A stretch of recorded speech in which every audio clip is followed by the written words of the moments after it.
అందరికీ నమస్తే. నేను కూడా కొత్తపల్లి మండల బీఆర్ఎస్ పార్టీ యూత్ అధ్యక్షుడు బొబ్బిలి నరేందర్ రెడ్డి నా పేరు.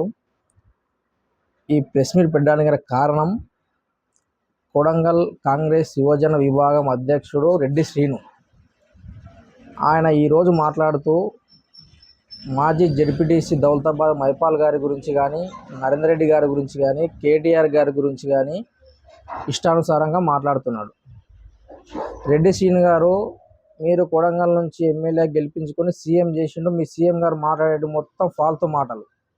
లాగుల తొండలు చూస్తా, కత్తెరలు పట్టుకొని తిరుగుతా, ఇట్లాంటి మాట్లాడతాడు. కేసీఆర్ గారిని ఒక పెద్ద మనిషిని, తెలంగాణ ఉద్యమకారుని, తెలంగాణ ఇచ్చిన జాతిపితని. మీరు ఈరోజు తాగి మాట్లాడుతురా, ఊగి మాట్లాడుతురా, మీ మాట తీరును చూస్తే కొడంగల్లో ఉన్న కాంగ్రెస్ కార్యకర్తలు మొత్తం సిగ్గుతో తలదించుకోవాల్సి వస్తుంది. ఆ పెద్ద మనుషులు నవ్వుతూరు కింద కూర్చొని. నువ్వు ఎందుకు ఆవేశపడుతున్నావు? నీకు జెడ్పీటీసీ టికెట్ అంటవా రాదు. నీకు ఉన్న పోస్టు కూడా పోయేటట్టుంది. నీకు పోటీగా ఇద్దరు నరసింహలు కూర్చున్నారు.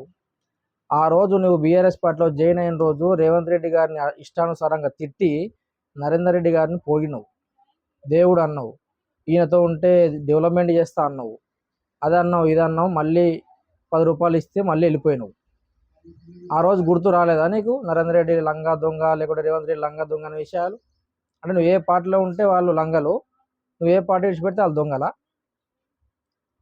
నువ్వు కనీసము మైపాల్ గురించి మాట్లాడే అర్హత నీకు ఏముంది? నీకు ఏమైనా పోస్ట్ ఉందా? నీకు కనీసం ఒక వార్డు నెంబర్ గెలిచినావు నువ్వు ఏ రోజన్నా? యూనివర్సిటీలో చదువుకున్నాను గొప్ప చెప్పుకుంటావు, 10-20 వేలకు అల్లార్జు ఇంటి మీద దాడి చేస్తావు. నీకు ఇట్లాంటివే నేర్పిండా మీ రేవంత్ రెడ్డి? ఇంటికి వచ్చి దాడి చేస్తాం, భౌతిక దాడులు చేస్తామని నువ్వు మాట్లాడుతున్నావు. నువ్వే మొగోడివా? మేమందరం మొగోళ్ళం కామా? అసలు నువ్వు ఏ విధంగా మాట్లాడుతున్నావు దాడులు చేస్తామని? ఏమైనా ఉంటే మైపాల్ గారు మాట్లాడిన దాంట్లో తప్పులుంటే కేసు పెట్టు, న్యాయపరంగా కొట్లాడదాం. దాడులు చేస్తా, ఇంటికి వస్తా అంటే మేము గాజులు వేసుకొని కూర్చున్నామా? 2 ఏళ్ళు నీ ప్రభుత్వం, 2 ఏళ్ళు దాటితే మా ప్రభుత్వం. ఆ రోజు మేము కూడా నీ ఇంటి మీదకి రాగలుగుతాం. రాజకీయాల్లో ఒక హోందాగా చదువుకున్న వ్యక్తిగా నీకు గౌరవం ఉంది. ఆ గౌరవాన్ని నిలబెట్టుకో. నీవు ఆ రోజు పార్టీ మారిన రోజు బ్యాగరి నరసింహ, సింగ నరసింహ నీ మీద వీడియోలు తీసిరు. డాబాలలో పైసలు అడుక్కున్నావు, టీ స్టాల్లో పైసలు అడుక్కున్నావు అని అడ్డగోలుగా వీడియోలు తీస్తే ఆ రోజు నువ్వు బాధపడ్డ విషయం నీకు గుర్తులేదా? ఈరోజు జడ్పీసీ ఎన్నికలు వస్తున్నాయి, టికెట్ కోసం కొట్లాడుతున్నావా, లేకుంటే ఏమైనా మూటల కోసం కొట్లాడుతున్నావా? నువ్వు మాట్లాడితే 10 మందికి స్ఫూర్తినిచ్చేటట్టు మాట్లాడు. ఒక రాజకీయంలో నీలాంటి వాళ్ళని చూసి రాజకీయం చేయాలన్నా వద్దని యువత ఆలోచిస్తుంది. ఈరోజు మాట్లాడేటప్పుడు కనీసం మర్యాద అనేది ఉండాలి. ఒక ఎక్స్ జడ్పీటీసీ అయినా నీకు ఏం పదవి ఉంది, నీకు ఏం హోదా ఉందని మాట్లాడుతున్నావు? నీకు దమ్ము ఉంటే ప్రజాక్షేత్రంలో కొట్లాడమే గెలువు. ఫస్ట్ నువ్వు టికెట్ తెచ్చుకో.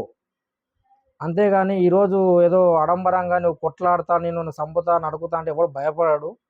ఇంటికి వచ్చి దాడులు చేస్తాం అనేది చాలా పెద్ద తప్పు మాట. ఈరోజు నువ్వు చేయొచ్చు, మేము భరిస్తాం. 2 ఏళ్ళు అయిన తర్వాత మేము కూడా చేస్తాం. ఆ రోజు నువ్వు భరించడానికి సిద్ధంగా ఉండు. నువ్వు ఒక పెద్ద మనుషుని పక్కన కూర్చోబెట్టుకొని నువ్వు మాట్లాడుతుంటే వాళ్ళు అనుకుంటున్నారు మా ఇజ్జత్ తీస్తున్నావు ఇడని.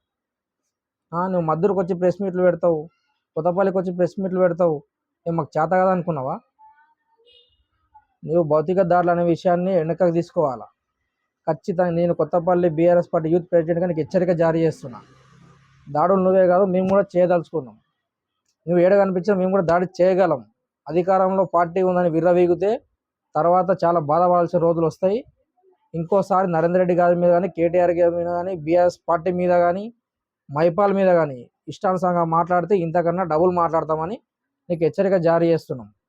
ఇట్లు ముగిస్తున్నా.